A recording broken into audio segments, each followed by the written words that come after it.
Welcome to the Hall of Game channel. Are you excited for the release of the Star Wars Jedi Fallen Order game? I sure am. And even though you can never really trust EA these days, I think the game looks quite promising. I will be doing a Fallen Order preparation series covering the comic books and lore leading up to the game's release to help you all get a good understanding of the background of the game's characters that's known to us as of today. In order for me to do this, I will start with the Star Wars Jedi Fallen Order Dark Temple comic series. I think that's the best source of information aside from the trailers that we're going to get about the events leading up to the game.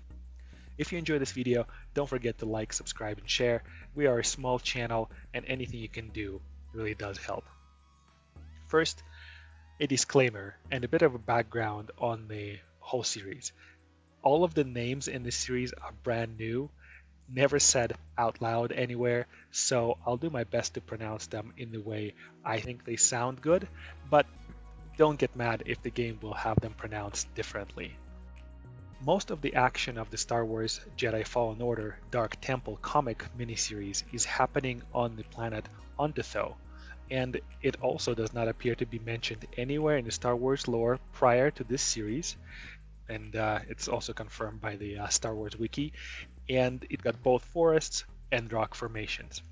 Ontitho recently joined the Republic, except one nation called Villar, and we'll talk about that soon. Let me point out that we learn practically nothing at all about the Inquisitor, the woman that's hunting the Fallen Order protagonist, Cal Kestis, and in the first issue, we get about 4 pages dedicated to her part of the story, and most of it is just a bunch of pew pew, whoosh, jump jump, dum dum, and whoosh.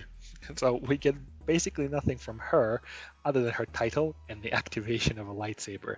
The issues number 2 and 3 are following this trend, though there is a little more, and I'll tell you more in the subsequent videos.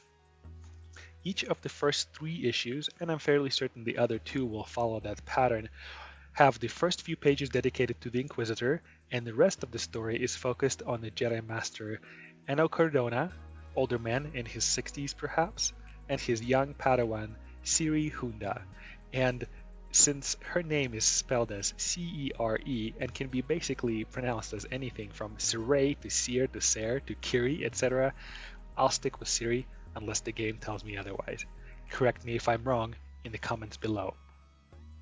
An important thing to point out from the beginning is that the Inquisitor storyline is happening in our day, that is, in the game time between Star Wars episodes 3 and 4, while the Eno and Cere's story happens, as the book describes it, years earlier.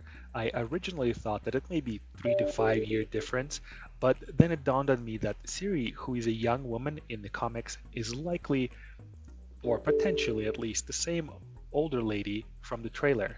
So I am guessing there may be some 15 or 20 years, or maybe even more, that passes between Cere's and the Inquisitor's story. I could definitely be wrong, but it seems that way. Chapter 1 of the comic book series. It's called A Planet Divided. The Jedi Knights are gone and forgotten, destroyed by their ancient enemies, the Sith, after a long civil war engineered to bring about their downfall and a new age, the Age of the Empire. But not long before, the Jedi were the guardians of peace and justice in the galaxy, loyal to the Republic for more than 1,000 generations and well trained in the many mystical powers of the Force. The Order dispersed its wise and powerful warriors to settle disputes, seek knowledge, and help the peoples of countless star systems safe. And the bond of one Jedi team, a master and apprentice, is about to be tested like never before. There are some threats that are far too insidious and far too ancient to be overcome with just the swing of a lightsaber. Jedi training cannot prepare a Padawan student for everything. This issue starts with the Inquisitor arriving on Ontitho in a ship that looks very similar to Kylo Ren's TIE Silencer. On the ground, the stormtroopers are pacifying the planet, except for the last pocket of resistance in one of the regions.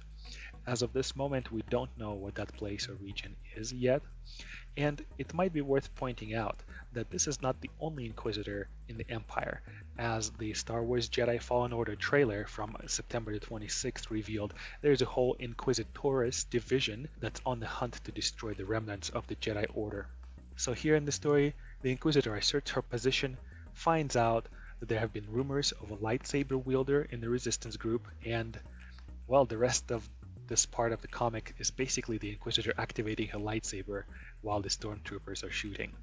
Then we also see the blue lightsaber being activated.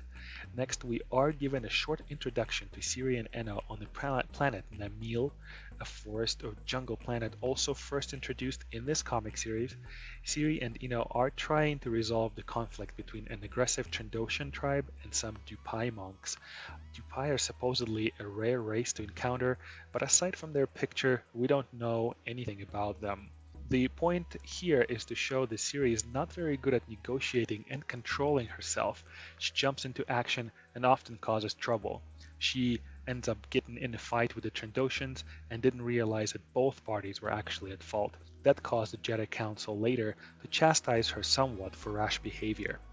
Then they assigned Eno and Ciri to a new mission, to Ondotho, because an ancient temple, though supposedly not a Jedi temple, was discovered there, and because Eno has interest in artifacts and ancient culture, as Mace Windu pointed out during that conversation.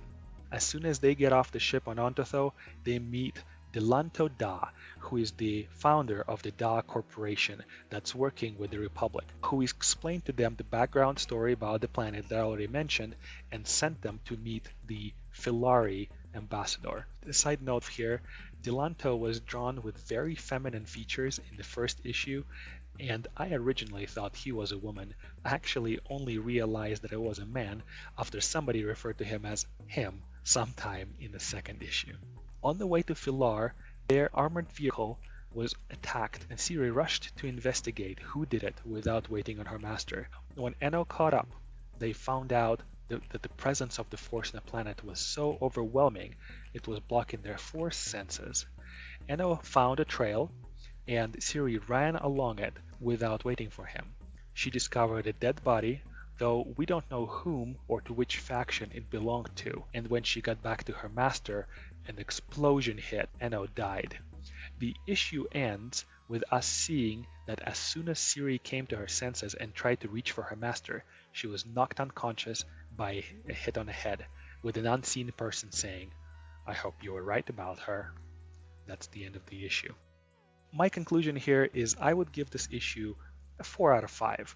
I would like a little more background story on the characters, the planet, the relationship with the Jedi Council, but of course it would be hard to expect a whole lot of information here because I'm sure most of it would be spoiling the lore of the Fallen Order game. And obviously, we want to learn a little bit more about this mysterious Inquisitor, but so little information is given, it's almost painful. Overall though, the issue was well put together and the art was great, the writing was not bad, and the setup for the greater story was completed nicely. That's it for today. Stay tuned for the second video about the second issue in the series, and thanks for tuning in.